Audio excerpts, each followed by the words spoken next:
لله رب العالمين، والصلاة والسلام والتكريم والتعظيم على سيدنا محمد سيد الأولين والآخرين، وعلى آله وأصحابه وأتباعه وأولياء أمته أجمعين إلى يوم الدين. اللهم صل وسلم وزد وبارك على منبع الأنوار سيدنا محمد الحبيب المختار وآله الأبرار وصحابته الأخيار، صلاة تحفظنا بها من شر الأشرار وكيد الفجار ومن فتن الليل والنهار. مسلمانان أمتنا زاركي پیغمبری خوا صلی الله عليه وسلم، سلامی خوای گەورەتان لەسەر بێ. یەکێک لەو شتانەی کە صیفەتی پێغەمبەران و صالحان و خواناسانە و شریعەتی پیرۆزی ئیسلام زۆر بایەخی پێداوە، هۆکاری لابردنی دەفعی بەڵاو موسیبەت و ناڕەحەتیە، هێنەر و جەلبی خێر و خۆشیەکە بۆ کەسە و بۆ وڵاتی و خانەوادەی کاتێک جێبەجێی بکە، ئەویش خواردندانە بە تێکڕای خەڵکی، ناندان، چ بە فەقیران و هەژاران، چ بە دۆست و ئەحباب و خۆشەویستان، چ بە میوان و جیران و چواردەوری.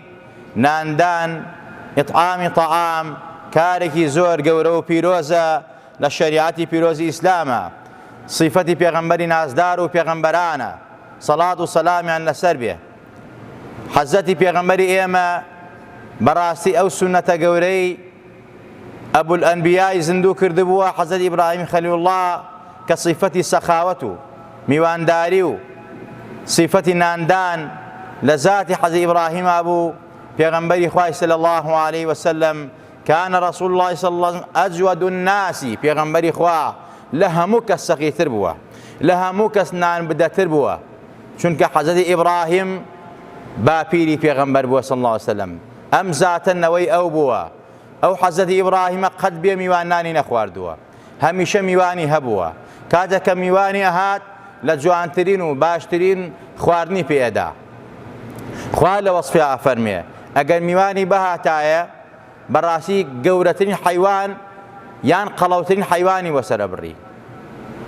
حەزەتی پێغەمبەری خوا صلی الله عليه وسلم لەم صیفەتە گەورەیە، ئەوە صیفەتی حەزی ئیبراهیم بووە لە میشان مەوجود بووە، کە زیندوی کردەتەوە ئیکرامی ضەیف و ڕێزگرتن لە میوان و ناندان بە فەقیر و بە هەژار و بە ڕێبوار و بە غەریب و بە دۆست و بە ئەحباب و بە خۆشەویستانی. بۆیە ئاینی پیرۆزی ئیسلام لە چەندین ئایەتی قورئانە، لە چەندین فەرمایشتی پێغەمبەری خوا صلی الله عليه وسلم، لە چەندین ئەسەری صحیح و ڕاست و دروستە کە هەمووی مسلمانان هەڵدەنێت لەسەر ئەوەی کەوا نان بدەبن، سفرە ڕاخەن بۆ ئەوەی دۆست و ئەحباب، بۆ ڕێبوار و فەقیر و هەژار دەرگایان کراوە بێ لە بەردەمی خەڵکیە، بۆ ئەوەی کەوا خوا خێر و خۆشی بڕژێنە بەسەرانە و دەفعی بەڵا و وەبا و نەخۆشی و ناڕەحەتی لەسەریان بکە. ناندان وەک صیفەتی پێغەمبەرانە، ئەرزمکردن صیفەتی صالحان و خواناسان و ئەبراریشە. ئەبرار کێن؟ ئەبرار ئەوانن چاکەکارانن. خوا لە وەصفیانە ئەفەرمێت لە سوورەتی الئینسانە، ئەفەرمێت إن الأبرار يشربون من كأس كان مزاجها كافورا عينا يشرب بها عباد الله يفجرونها تفجيرا يوفون بالنذر ويخافون يوما كان شره مستطيرا ويطعمون الطعام على حبه مسكينا ويتيما وأسيرا إنما نطعمكم لوجه الله لا نريد منكم جزاء ولا شكورا. خوا لە صیفەتی ئەبرار و چاکارانە فەرمێت ئەبرارەکان ئەوانن کە لە ڕۆژی قیامەتە لە بەهەشتان لە جوانترین کاسە و پەرداخە شەرابی بەهەشت ئەخۆنەوە، کە ئەو ئاو سازگارەی بەهەشتە تامی کافوری تایە، بۆنی خۆشە، تامی خۆشە، بەلەزەتە. بەڕاستی کانی و کارێزەکانی بە شێوازێک هەڵقوڵاون بۆ ئەبرار و چاکەکاران دانراون کە خۆیشیان سەریان سوڕ ئەمێنێ لەم هەموو دیمەنە جوانە، لەم هەموو ئاوە شیرینە جوانە، لەم هەموو شەرابە خۆشە. ئەمانە بۆ کێ دانراون؟ بۆ ئەوانەی کەوا وەفا بە نەزرەکانی خۆیانەکەن، کاتێکەوە نەزرێکەن بۆ دەفعی بەڵاو مصیبەت، کاتێککە نەزرێکەن کە خوای گەورە خێر و خۆشێکی بەسەراهێناون، ئەو نەزرەی خۆیان جێبەجێەکەن، ئەترسن لە ڕۆژی قیامەت، ئەو ڕۆژەی کەوا شەڕ و ناڕەحەتەکەی هەموو خەڵکی گرتەتەوە، ئیلا ئەوانەی نەبێک ئەبرارن، ئەوانەی کەوا ئەهلی عیبادەت و خواناسن، ئەوانە بەڕاستی لەو ڕۆژا سەلامەتن. صیفەتێکی تری ئەبرار ئەوەیە وەیوطعیمونە الطەعامە عەلا حوبیه، بەڕاستی خواردن ئەدەن بە خەڵکی، ئەو خواردنەی کە لای خۆیان زۆر بەپێزە، زۆر خۆشەویستە، خۆیان زۆر پێویستیان پێیەتی، بەڵام ئەو خواردنە کە لای ئەوان زۆر خۆشەویستە و زۆر بەپێزە ئەیدەن بە کێ؟ بە مسکین و بە هەژار و بە هەتی و بە ئەسیر و بە داما و بە لێقەوما و مسکینە و یەتیمە و ئەسیرە. کاتێکیش کەم خواردنیان پێدەن منەت ناکەن بەسەریا، بەڵێ ئەگەر من نەبم تۆ مردی لە برسا، من نانمدا بە تۆ من تۆم بەخێو کرد، منەت ناکەن، بەڵکو ئەڵێن ئینەما نوطعیمکم لیوەجه الله، ئەم سفرەم ڕازان دەتەوە تەنها لەبەر خاتری خوا، ئێمە برابین تەبابین لەسەر ئەم سفرە کۆ ببینەوە، بەڕاستی گوێمان لە یەکتری بە یەکتری ببینین، ئەمە لقای دۆست و ئەحباب. بە هەژاران من لەبەر خاتری خوا خزمەتی تۆم کردووە، هیچ منەتێکم بە تۆ نییە، هیچ پێویستێکم بە تۆ نییە، هیچ چاکەیەکم لە تۆ ناوێ، بە هەتی و بە بێوەژن و بە داماوەکان. بەڕاستی ئەمە صیفەتی ئەبرارەکانە. و هەروەها ناندان و ئەوانەی نان بدەن ئەصحابی یەمینن، ئەوانن کە بەدەستی ڕاستیان نامەی ئەعمالیان وەڕەگرن. خوا فەرمێت ئەو ئیطعام فی یوم ذی مەسغەبە یەتیما ذا مەقرەبە أو مسكينا ذا متربة ثم كان من الذين آمنوا وتواصوا بالصبر وتواصوا بالمرحمة أولئك أصحاب الميمنة. خواهي تبارك وتعالى لوصف أنا فرميت أواني كوالكاتي قاتي وقرانية رزيلنين والرجدين خوادنا شارنو لخلقي وأيدن بخلقي وبفقير وجاران خصوص بدوست وعباب خوشويستانيان بەهەتیوی خزمیان بەهەتیوی بێگانە و هەروەها بە خزمان و بە مسکێنە بە ئەو کەسانی کەوا مسکێنی داماوی تەپ و تۆزاوی هەژار و قوربەسەر تۆ نانیان پێدەی. ئەنجا ئەوانەی کەوا بەڕاستی هەمیشە و دائیم ئیمانیان بەخوا هێناوە ئەمر بە سەبر و خۆگرتنەکەن لە کاتی بەڵاو مصیبەت و ناڕەحەتیە، تاوان و گوناه ناکەن، ڕەحم و سۆز و بەزەیان هەیە، سیلێ ڕەحم بەجێ دێنن. أولئك أصحاب الميمنة، أوانا أصحاب ميمنة، أوانا كل روج قيامة أخوا كتاب وأعماليان بدستي الراس بيدا، كاتك بدستي الراس كتابي خويان ورقر براسي وستر برزي عزته أو جيقيان بهشتي بانو برين أخوا شويستان. أما صفة يو كساني كوا نان بدن سفر الرازاون مال داخراونين لآستي دوست وعباب و خوشويستانا لآستي فقير وهجارانا. بويا پیغمبری خواه صلی الله عليه وسلم براستي كاتيكوا أتشيت شاري مدينة يكتك لشعاري پیغمبری خواه اويد سروتو برنامو ريساي پیغمبری خواه اويا فرميت وأطعموا الطعام وصلوا الأرحام وصلوا بالليل والناس نيام تدخل الجنة بسلام. أفرميت خواردن بن سفر راخن خلق دعوتكن رزيل مبن سخيبن نان بدبن انجا سيلي الرحم بجيبينن بشوا شو نويشكن كس ديارنيا بيني خوتان وخوا مناجات كن كاتي خلقي خوتوا لو كاتو ساتانا تو مناجاتك الرويت بهش بسلامتي خوشويستان. وهروها على سنة پیغمبری خواه هاتو أفرميت اگر تو بلت خرمایکی بيت سخاوتي خود در ببره خود لبلاو وباو نارعتي رزقارك اتقوا النار ولو بشق تمرة پیغمبری خواه بيك لتخرماش بي تو خود لأقر بپاريزه. وهروها پرسياريان کرد چه کردەوەیەک زۆر خێرە یا رسول الله؟ پیغمبری خواه فرمید تطعم الطعام وتقرأ السلام على من عرفت ومن لم تعرف. پێغەمبەری خوا فەرمی صلی الله عليه وسلم کاری زۆر گەورە ئەوەیە خواردن بە خەڵک بەی، خواردن بە خەڵک بەی، خواردندان بە خەڵک زۆر گەورەیە، زۆر زۆر گەورەیە. تۆ کەسێک بەڕاستی لە برسێتی و ناڕەحەتی ڕزگارکەی یا برسیشی نەبێت لەسەر تێری دەعوەتیەکەی براتە بۆ ئەوەی کەوا کۆبوونەوەی ئەحباب و خۆشەویستان ببێ، پێغەمبەری خوا فەرمێت ئەم ناندانە زۆر گەورەیە. سەلامکردن لەوەی بیناسی و نەیناسی، بیناسی و نەیناسی بڵێ ئەسەلامو عەلەیکم وەڕەحمەت الله وبەرەکاتوه. ئەمە هۆکاری باشترین کردەوەیە کە تۆ ئەیکەی کە پێغەمبەری خوا فەرمێ صلی الله عليه وسلم. خۆشەویستان، و هەروەها ڕژدی و ڕەزیلی لەو مەسئلە یعنی نان نەدەی بە خەڵک. ئەمڕۆ ئێمە لە عەسڵ زروفێکین جاری جاران کابرا هۆدەی خانووی هەبوو، بەڵام سەیرەکەی ڕێبوارێکی یەبینی ئەڕۆی بانێکە لەگەڵا نانیە خوارد. یعنی ماڵ و میزان و مەطبەخی بەم شێوازە نەبوو، سەیرەکەی کابرا لادێنشین بوو بە تەنها نانی نەیە خوارد. ئەو حەدیسەی پێغەمبەری خوای جێبەجێ کە میوان ڕزق لەگەڵ خۆیانێ و بەرەکەتی ماڵە لابەری دەفعی بەڵاو نەخۆشی و ناخۆشیە. ئەوەی قەدیمانی ئێمن کە ئەزانن چاک ئەزانن کە خەڵکان هەبوو لە مزگەوتەکانە ئەماوە ئەگەر ڕێبوارە مایەوە بیباتەوە لەگەڵ خۆیان کە کەسی نەبێ لە لادیەکانە لە شارەکانە، بەڵامی سەو سیفەتە نەماوە. سەیرەکەی کابرا خانوو دروستەکە لەوە چێ دە دەفتەر دۆلاری تێچێ، بەس مەطبەخەکەی لەو چێ دوو دەفتەری تێچێ، بەس کەوانتەرەکەی بای دەفتەرێک بێ نانیشی لەسەر نەخوا خۆیشی نەک میوانەکەیش. بەڵام جاری جاران کابرا هۆدەیەکی بوو، غورفەیەکی بوو، غورفە و هەیوانێکی بوو، سەیرەکەی بەبێ میوان نانی نایە خوارد. خۆشەویستان، ئەم سەخاوەتەی قەدیمانی ئێمە، ئەم بەرەکەتەی قەدیمانی ئێمە نەماوە لە ناومانە. بەڕاستی ئەمڕۆ ڕژدی و ڕەزیلی ڕووی کردەوە خەڵکی پێویستە بگرێتەوە بۆ ئەو سیفەتەی ئیسلام، بۆ سیفەتەی پێغەمبەران و سالیحان و خواناسان قەدیمانی خۆمان.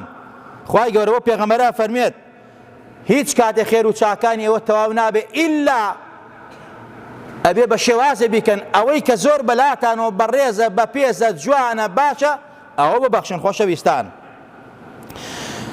هەندێک لە سالیحین و خواناسان کە ئەم سیفەتە جوانان لە پێغەمبەری خوا سیفەتی ناندانە، خزمەتکردنە بە هەژاران و بە ڕەفیق و دۆستانی خۆیان، ئەفەرمون لئن ئەدعوە عشرة من أصحابي فأطعمهم طعاما يشتهونه أحب إلي من أن أعتق عشرة من ولد إسماعيل. ئەگەر دە برادری خۆم دە دۆستی خۆم بانکەم و دەعواتیان کەم خواردنێک کە زۆر حەزی لێ بکەم من پێیان بدەم، ئەو خواردنە بەلام گەورەتر و بەڕێزترە لەوەی کەوا دەدانە کۆیلە و عەبد لە نەوەکانی حەزەی ئیسماعیلی باپیری پێغەمبەری خوا بکرم و ئازادی کەم. چەندێ خێری تایە ئەوەی کەوا من ئێکم ئەوەندە خێری تایە گەورەتریشە. ئەمە لە پێغەمبەری خوا فێر بووە صلی الله عليه وسلم. حەزەتی سوهەیبی ڕۆمی ڕەزا و ڕەحمەتی خوای لەسەر بێ زۆر نانی ئەدا بە خەڵک، زۆر نان بەدە بوو. ئەسحابەکانیان پرچی فقال له عمر، یەکێک لەوانە حەزەتی عمر فەرمووی يا صهيب إنك تطعم الطعام الكثير. بەڕاستی ئەوەندە خواردن ئەدەی بە خەڵکی و سفرەت ڕازاوەیە هەمومان و ماندوو کردووە، لەوە چێ بڕۆدە قاڵبی ئیسرافەوە ئەمەی کە تۆ ئەیکەی، ئەم سەخاوەت و ئەم نەجابەتە. فەرمووی نا، ئەمە سەخاوەتە، ئەمە ئیسراف نییە. إن رسول الله صلى الله عليه وسلم يقول خياركم من أطعم الطعام ورد السلام فذلك الذي يحملني على أن أطعم الطعام.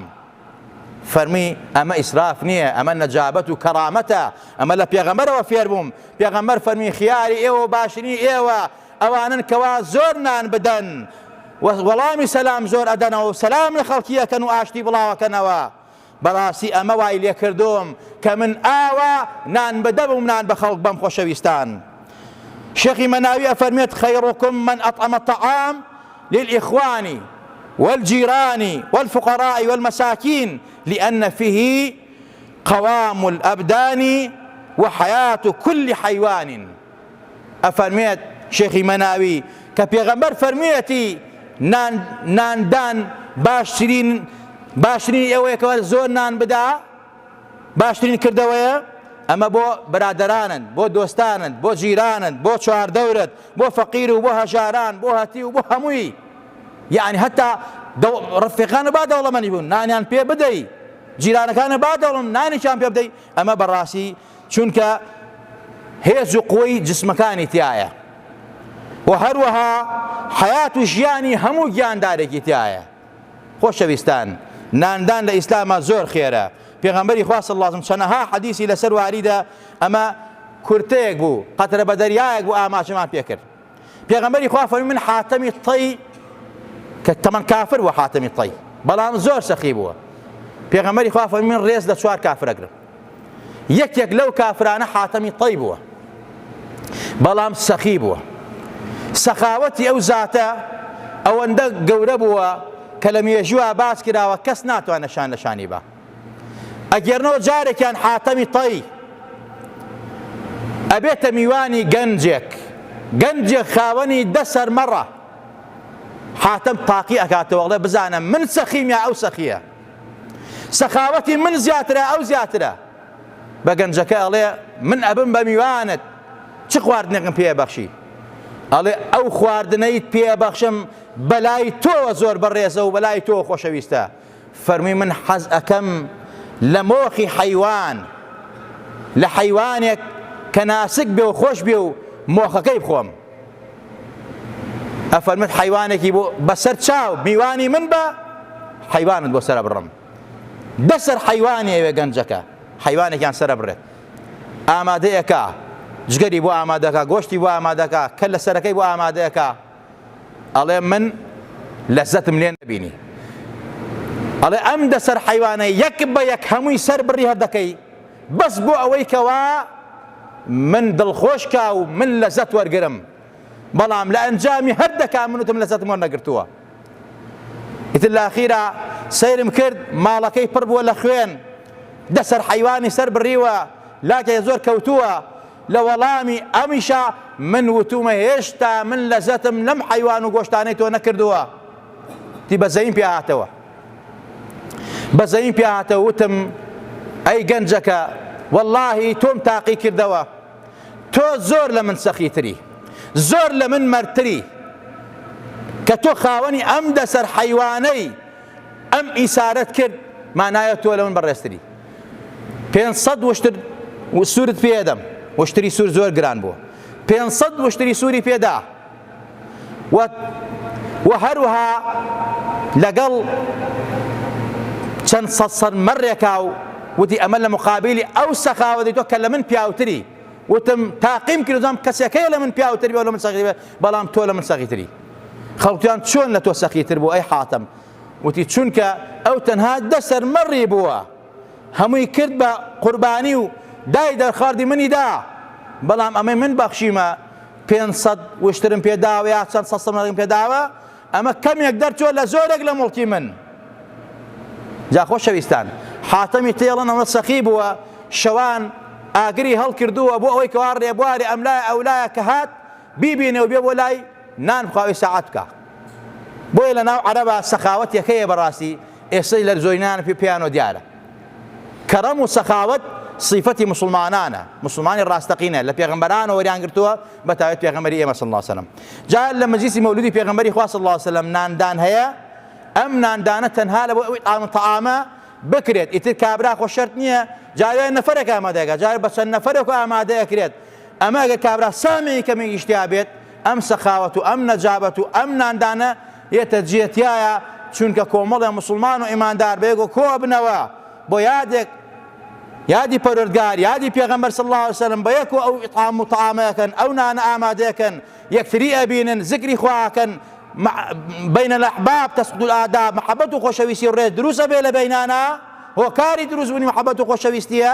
جا خۆشەویستان لقاء المحبوب شفاء القلوب ئەمە هەموویە بەتە شیفای ئەبدان و دەفعی بەڵاو مصیبەت ئەوە لەبەر ئەوەی عولەما و زانایان فەرمیانە لە کۆڕی و یادی لەدایکبوونی پێغەمبەری خوا کە مامەسای سەخیەکانە خۆی ئیطعامی تەعامی کردووە خواردن بن مسلمانان کۆکەنەوە بە خواردن بخۆن لەبەر ئەوەیەکەوە ئەوە صفەتە گەورە زندوو بێتەوە وەکو ئەصحابی پێغەمبەری خوا وەکو پێغەمبەری خوا صلی الله عليه وسلم کە لەگەڵ ئەصحابەکانە لەگەڵ یارەکانیان کۆبوونەتەوە سفرەیان ڕازاندنەوە بە یەکۆ نانیان خواردووە ئەو مەجلیسی مەولودە ئەو ناندانەتە ئەوە لەوە وەرگیراوە ئەوە جۆرێکە لە ئیطعامی تەعام و خواردن کە جاری وایە خەڵکێک وایە برسیە دینارە لە گیرفانیان نییە ڕاتە مەجلیسێکی مەولود نانەخوا تێرەخوا سوپاسی پەروەردگارەکە کە ئەم مەجلیسەی دەستکەوتووە تێن نانی خواردووە یا ساڵحانی ئێمە خواناسانی ئێمە ئەولا پیاوچاکان کە سفرەیان دایمە ڕازانەوە خانەقەوتەکییان داناوە خەڵنانی تیا خواردووە ئەم ناندانە لە پێغەمبەرەوە فێر بوون کە بە هەزاران فەقیر نەدار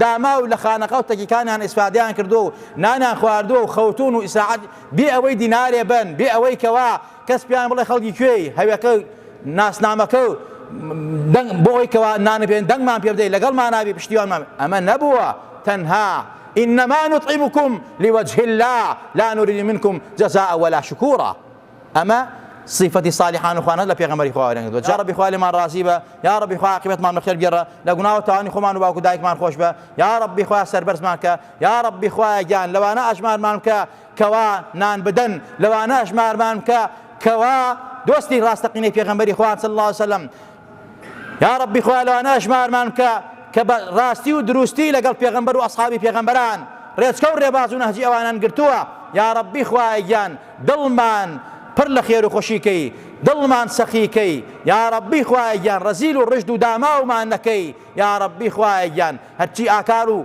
گوتار و صفەتی جوانی پێغەمبەری خوا و ئەصحابی پێغەمبەری خوایە یا ڕەبی خوایە لێمانە جێبەجێ ببێت یا ڕەبی خوایە تامانە جێبەجێ ببێ یا ڕەبی خوایە گیان لە ڕێباز و نەهجی ئەوان لا نەدەین یا ڕەبی خوایە گیان نەتەپاڕینەوە ئەم وەبای کۆرۆنا و نەخۆشیە لە وڵاتی ئێمە و باقی وڵاتانە هەڵگرە ببركتي مانجي مولودي پیغمبري خوا ببركتي ناوبردني پیغمبري خوا لبرجاه مقامي پیغمبر صلى الله عليه وسلم يا ربي خوا ايان باراني برحمة مبارنا يا ربي خوا انا اميد مان مكة او پیغمبر الرحمة خوا رحمتي خود برجانا بسرمانا خوا كاني كاري اسمان ببتقينا بركاتي اسمان برجانا بسرمانا بركاتي ارزمان بودركب هرزاني فرعي بخير ولات مانوا قاتي وقراني ونارعتي ونقبتي وبدبختي لولات مان بدوركا كار بدسي ولات مان بو اصلاحك ايمان اسلام اخلاق يان بري اگر شياون دشمني دين مانن خاك مانن اخلاق مانن ولات مانن دشمنات اخرنا ناو ملتوا نانو قوتي ملت ابرن شاوي داد خوايا عاليها سافلها تفرتونان كولا كل ملتان كروا يا ربي خوايا خير وقجر رقات ولات مسلمانان عزت برا